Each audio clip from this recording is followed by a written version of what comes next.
प्रेम को समझ में आ जाता है कि श्रुति बहुत बड़ी चाल चल रही है। वो कैफे के नाम पे इन लोगों को बस पैर के नीचे दबा के रखना चाहती है और इसी कारण वो उसे चैलेंज कर देता है, जो स्टोरी लाइन को काफी मजेदार भी बनाती है। जो बात करें एपिसोड की स्टार्टिंग की, तो ये इसी होती है। अब देखो, यहाँ कंपटीशन के बीच में ही जो लफड़े हो चुके थे, यहाँ अनुपमा बेहोश हो गई थी और उससे जब प्रेम लेकर के जाता है उसके घर पे और उससे वहाँ पे खैर बाद में होश आ भी जाती है। लेकिन इन सभी इंसिडेंट को जब देखती है श्रुति, तो वो और ज्यादा आग बबूला हो जाती है कि तुम क्यों अनुपमा की मदद कर रहे हो, तुम क्यों ये सारी चीजें कर रहे हो। हालांकि बाद में राही भी समझाती है, क्योंकि वो अनुपमा कुछ भी हो लेकिन है तो उसकी माँ ना, और अपनी माँ को तकलीफों में कैसे छोड़ सकती है, और जिस कारण ये कहीं ना कहीं उसके करीब जा रही होती है। और श्रुति को ये चीज़ें बिल्कुल पसंद नहीं है। अब यहाँ ना वो दिखाने लगती है कि मैंने तुम लोगों पे इतने बड़े कैफे खोल के दिए, तुम पे इतने पैसे इन्वेस्ट किए और तुम लोग क्या कर रहे हो, तुम लोग अनुपमा के पास जा रहे हो। प्रेम को यहाँ समझ में आ जाता है कि ये हम पे मोनोपोली अब दिखाना चाहती है, मतलब हम लोग इसके पैर के धूल है जो इन्होंने हम पे कृपा किया है इस रेस्टोरेंट को देने के बाद में।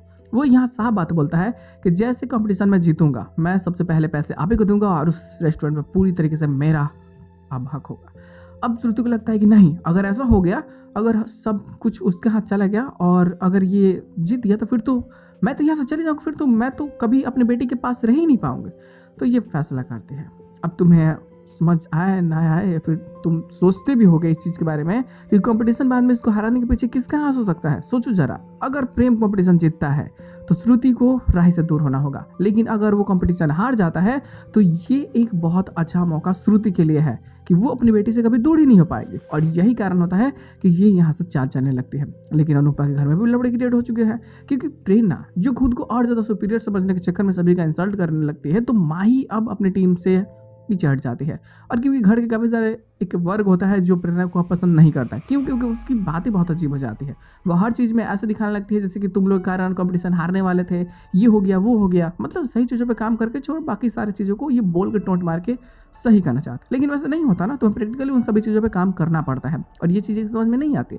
लेकिन बात बढ़ती है और माही टीम से निकल जाती है। और बदौलत ये देखने को मिलती है कि नेक्स्ट राउंड में जो फाइनल राउंड है फिर उसमें वो प्रेम की तरफ से खेलती है।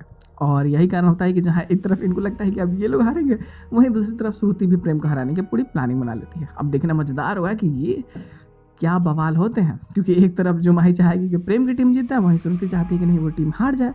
और हारने के बाद अगर श्रुति का सब कुछ बच जाता है तो हराना बनता तो है ना।